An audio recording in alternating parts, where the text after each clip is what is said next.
गोंडवाना समंग क्रांति मूल निवासी आंदोलन के तत्वाधान में बिरसा मुंडा की जयंती 15 नवंबर को मिर्जापुर में परली थाना क्षेत्र में पसैया डगमगपुर स्थित राम भजन गौड़ के निवास पर धूमधाम से मनाया गया। मौके पर मुख्य अतिथि के रूप में उपस्थित रहे शिवशंकर ध्रुवा ने भगवान बिरसा मुंडा की प्रतिमा पर माल्यार्पण कर कार्यक्रम की शुरुआत की।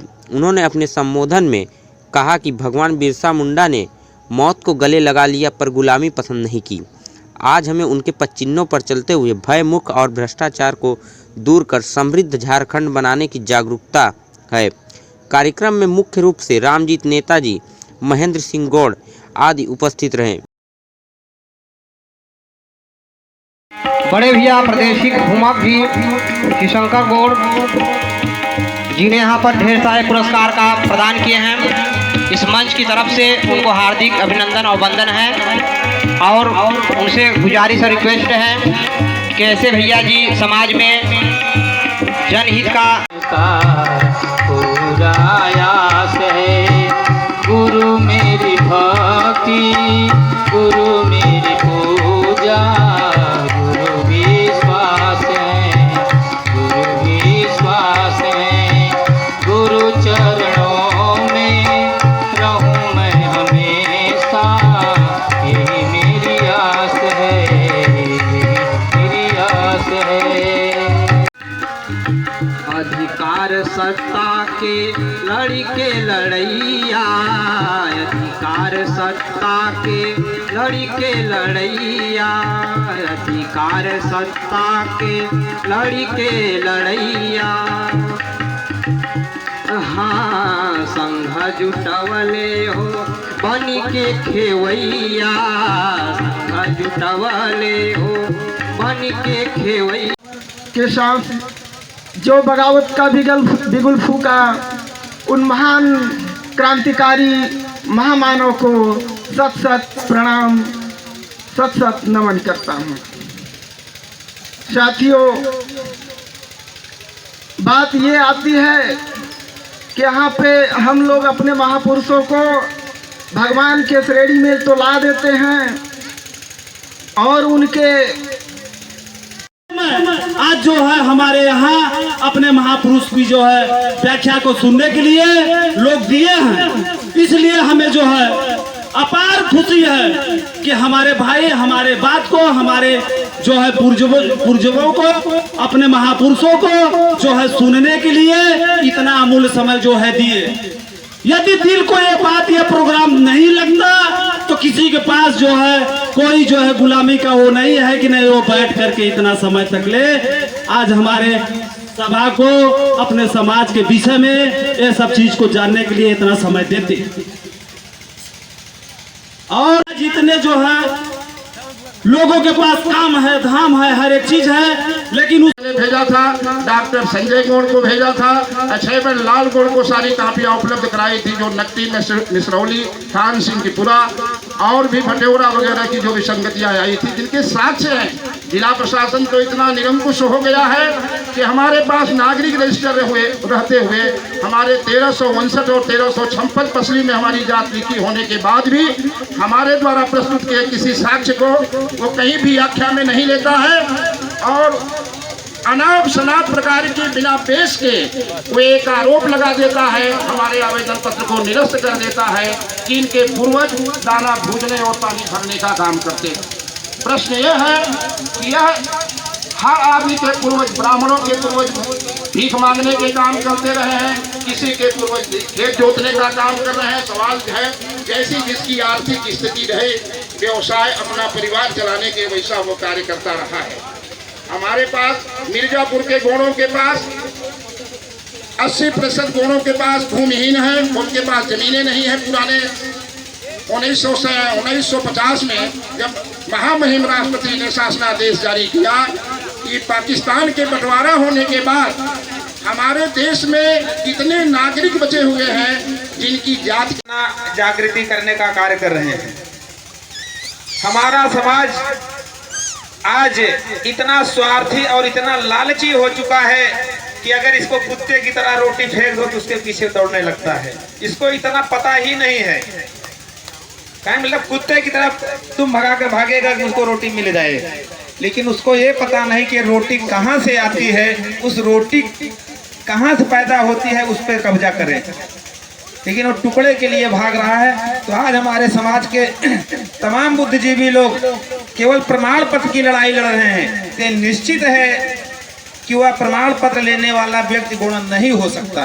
प्रमाण पत्र के लिए लड़ने वाला व्यक्ति, जैसे जिस प्रकार से खेत हमारा हो और हम लड़ाई फसल के लिए लड़े, तो बताइए हम गलत हैं को अधिकार वो जमीन हमारा जोतने वाला गलत है? हमको तो जमीन के लिए लड़ना चाहिए कि हमारी जमीन पर फसल बोई गई है, लेकिन आज हम फसल के लिए लड़ रहे हैं कि हमको पकी पकान फसल मिल जाएगी। अरे एक बार झगड़ा करके ले लेंगे, 2 बार ले लेंगे, लेकिन जमीन तो दूसरे की ही रहेगी। तो ये निश्चित है कि हमको प्रमाण पत्र की लड़ाई को पीछे छोड़कर पहले अपने संस्कृति और सभ्यता और कल्चर के लिए जब आगे आना होगा, तब समाज में क्रांति आएगी। तब प्रमाण पत्र कोई माई का लाल रोक नहीं सकता। ये निश्चित है कि प्रमाण पत्र के लिए लड़ने वाले लोग कौन होते हैं? लालची लोग होते हैं। ब्राह्मण भी एसटी का प्रमाण पत्र गुण बन के ले रहा है, बिंद भी ले रहा है, चमार भी ले रहा है। भाई जिसको लग रहा है कि फायदा है, चुपके से ले लो, क्या वो गुण हो जाएगा?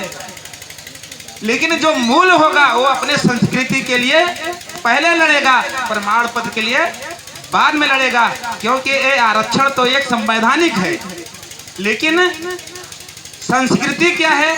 यह हमारी एक सामाजिक व्यवस्था है। सामाजिक व्यवस्था सदियों तक चलेगी, आरक्षण व्यवस्था सदियों नहीं चलेगी। तो हमें सदियों के लिए लड़ना है कि हम ये लोगों से यह कहेंगे कि पहले लोग भाई ये तो हमारी लड़ाई है, इसके लिए तो हम लड़ते रहेंगे, लेकिन जो प्रमाण पत्र के लिए लड़ने वाला व्यक्ति गोंडी धर्म संस्कृति का विरोध करता है, क्या कोई कह सकता है कि वो गौड़ है? उसको गौड़ कहा जा सकता है? तो निश्चित है कि हम अधिकारी भी गुमराह हो रहा है कि हम किसको गौड़ माने, किसको गौड़ न माने। वो खड़ा हो गया मिर्जापुर जिले में कि मैं असली गौड़ हूँ, मरकाम के काम पुलस्ते परस्ते 7 देव 6 देव 9 देव धारी वाला। तो बताइए इधर वाले गौड़ क्या करेंगे? सिद्ध कर पाएंगे? आपके बगल में ही रह रहा है। तो आप भाई उस जिस संस्कृति से वह चल रहा है, आप उस संस्कृति से इतराज क्यों करते हो? नहीं मतलब, और आप यहाँ रोटी बेटी देने के लिए भी इसलिए नहीं तैयार है। तो हम यही कहेंगे कि जो भी हमारे बुद्धिजीवी के लोग हैं और जो भी सामाजिक संगठन होते हैं, वो पहले सामाजिक परिवर्तन का आंदोलन चलाते हैं, तब वो हक और अधिकार की बात करते हैं। लेकिन हमारा आज तक कोई सामाजिक संगठन सामाजिक परिवर्तन की बात नहीं करता, केवल प्रमाण पत्र। संजीव जी 4 साल, अब मतलब 5 महीना सरकार बची है, तो उनको मंत्री पद पोजीशन कार्य को नहीं दिया गया है। उनको कार्यभार किसी मंत्री को नहीं दिया गया है, राज्य सरकार को पोजीशन दिया गया है। तो आपको ये पता होगा पोजीशन वाले मंत्री की कितनी औकात हो सकती है।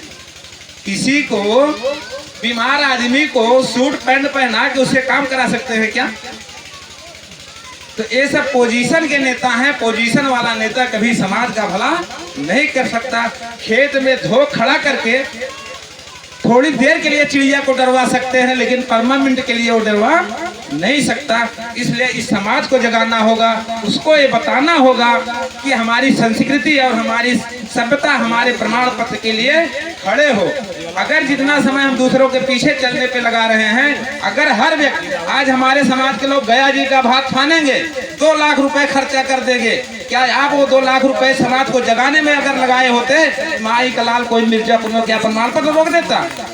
लेकिन नहीं, हम समाज को जगाने में अपना 10 रुपए नहीं खर्चा करेंगे। हम बनारस से आएंगे 4 व्हीलर से 2000 रुपए चाहिए मुझे, बताइए समाज कैसे जागेगा? ये गरीब समाज, अनपढ़ समाज, इसको बताना पड़ेगा, इसको उसकी कीमत बतानी पड़ेगी, तब के हैं माननीय अक्षयवर लाल गौड़ जी, भाजपा अनुसूचित प्रकोष्ठ के जो है प्रदेश अध्यक्ष डॉक्टर संजय गौड़ जी, और 2-3 समाज के हमारे गोरखपुर देवरिया वगैरह के जो है PCS थे, रिटायर्ड हैं। हमारे प्रदेश के संरक्षक हैं हमारे समाज के KN गौड़ जी, जो आपके जो है सेलटेक्स में जो है सेलटेक्स के कमिश्नर से रिटायर्ड हुए हैं, वो भी रहे हैं। बुद्धिजीवी समाज की हर विसंगतियों में, हर कठिनाइयों में हम लोगों के साथ हमेशा खड़े रहते हैं।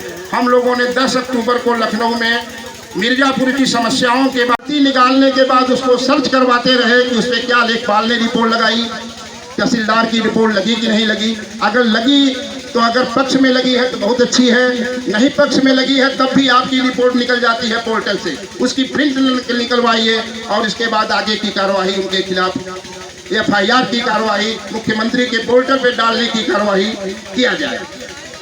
और आज एक कार्यक्रम बहुत अच्छा यहाँ रखा हुआ है।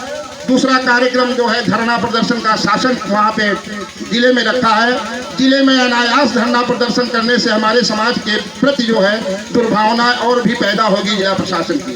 जब अच्छे से हमारा समाज हर जगह दाखिला ले ले, उनका रिजेक्ट हो जाए कि एकजुट होकर सबकी सहमति लेकर एक मंच पर तब ये निर्णय किया जाए कि हम लोगों की आगे की कार्यवाही क्या किया जाए, तभी हम लोग धरना प्रदर्शन की कोई कार्यवाही करेंगे। और ये जो और है हमारा, देखिए सबसे बड़ा जो है उत्तर प्रदेश में 13 जिले, इसमें नज़दीक का जिला मिर्जापुर है, सोनभद्र है, बनारस है। यह तो अनुसूचित में है, अनुसूचित जनजाति में है, लेकिन दुर्भाग्य है कि हमारे ही पड़ोस में सटे हुए जिले जैसे भदोही है, प्रयागराज है, चंदौली है, यह जिले अभी अनुसूचित जाति में है। तो एक भाव यह पैदा होती है कि मैं भी मिर्जापुर जिलों में, मैं ही सोनभद्र जिलों में, मैं ही बनारस जिलों में अगर ज़मीन खरीद करके मकान बनवा के रहूं तो मेरा भी ST का प्रमाण पत्र बन जाएगा। ऐसी बहुत सारी विडम्बनाएं आ गई हैं। जो पैसे वाले लोग हैं, जो नौकरी करने वाले हमारे समाज के लोग हैं, वो कहीं सोनभद्र में ज़मीन खरीद रहे हैं, मिर्जापुर में खरीद रहे हैं, बनारस में सब खरीद करके, और ये अपना जात प्रमाण पत्र, इनके पास यहाँ का कोई मूल प्रमाण पत्र तो नहीं, ना इनके पास 1359 मिलेगी, 56 मिलेगी, ना ही इनके पास नागरिक रजिस्टर में रिकॉर्ड मिलेगा। हमारे साथ ये भी खड़ा होकर समाज में ये भी जात प्रमाण पत्र बनवाने लगते हैं। इनकी वजह से और बाधाएं उत्पन्न, अपने जिले में अनुसूचित का प्रमाण पत्र बनवा लेते हैं, मेरे जिले में आकर जनजाति का बनवा लेते हैं। तो ऐसे कई लोग अभी सस्पेंड और जांच के घेरे में चल रहे हैं। तो आप रहिए, एक निर्णय कीजिए कि मुझे अनुसूचित समाज का प्रमाण पत्र बनवाना है या मुझे जनजाति का बनवाना है। अगर अनुसूचित में आ गए, मकान ले लिए, तो कम से कम अनुसूचित बनवा के शांति से रहो। बेटा उनकी जो है अनुसूचित में ड्यूटी कर रही है, बेटा उनका अनुसूचित जनजाति में ड्यूटी कर रहा है, बहू उनकी अनुसूचित में नौकरी पा गई है, कर रही है, अपना अनुसूचित में कर रहे हैं। ये विसंगतियाँ हैं। और आपको जानकारी होगा कि हमारे ही समाज के लोग हैं वो, लेकिन छल पूर्वक उनको SC का भी प्रमाण चाहिए, ST का भी प्रमाण पत्र चाहिए। ऐसे लोग हमारे समाज को और भी बदनाम कर रहे हैं। तो जो बाहर के आए हुए लोग हैं, जो अभी जो आप लोग अपने ही जिले से, भदोही से आए तो वहाँ SC का उनके बच्चों का बना है। मिर्जापुर में जमीन खरीद कर रहने लगे 5 साल 10 साल से। यहाँ हमारे समाज का जो मुखिया है, अध्यक्ष है, किसी